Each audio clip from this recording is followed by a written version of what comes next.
sometimes see things on Facebook and on X and things, and I think, wow, that explains more than what anyone, more than what the government are telling us. So I just want to go through this.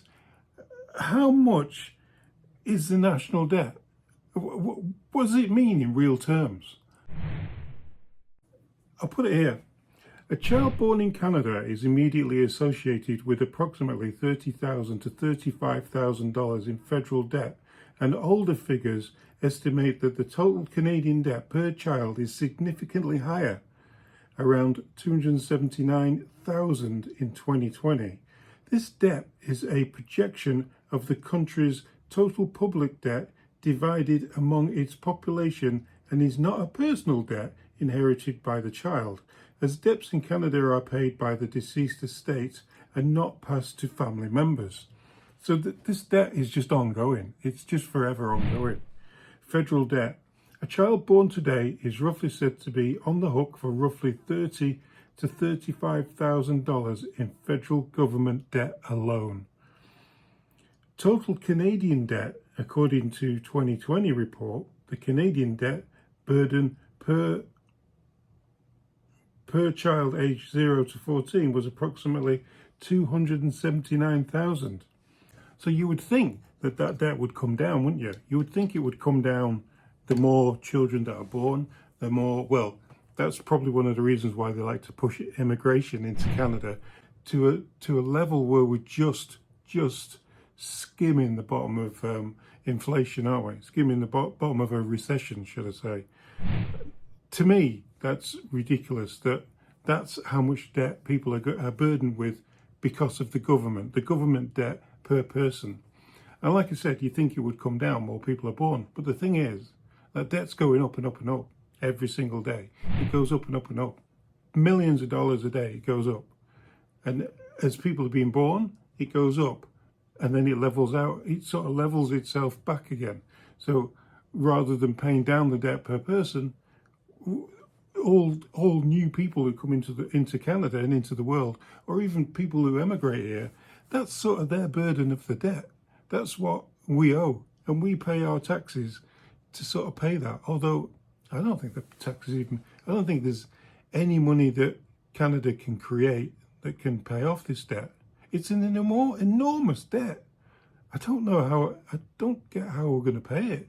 Like the only thing I can think of is if we do start to seriously dig up oil and gas and start just spreading it around the world and just selling it, selling it to whoever will be the buyer. I know Trudeau said there's no business sense in selling our oil and gas. We don't see any sense in it. We are working very, very hard to decarbonize and develop other sources of energy that we can rely on and that we can share with the world. But in the medium and long term, it means the world needs to accelerate its ending of its dependency on oil and gas in general. But one thing I do see in Carney a little bit is the fact that he is willing to export LNG now. Back in June, this country shipped our first LNG shipment to Asia. But I think it's a bit too late. I think the Liberal government messed up. I think they should have been doing that several years ago.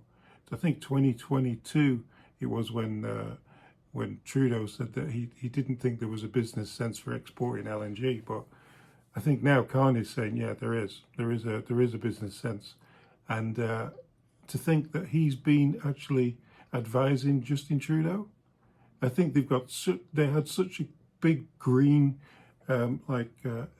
chip on the shoulder, a big green global weather warming words I can't say, weather warming chip on the shoulder that they just stayed away from it, and really now we're paying the price. We really are paying the price now in this country. I don't think he's going to take.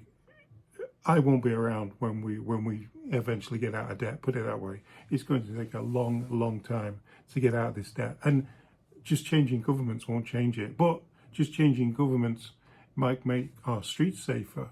and might make other things different in our lives, might make our lives a little bit better by decreasing taxes even more and getting rid of the tax on fuel, on industrial carbon tax. That might help us.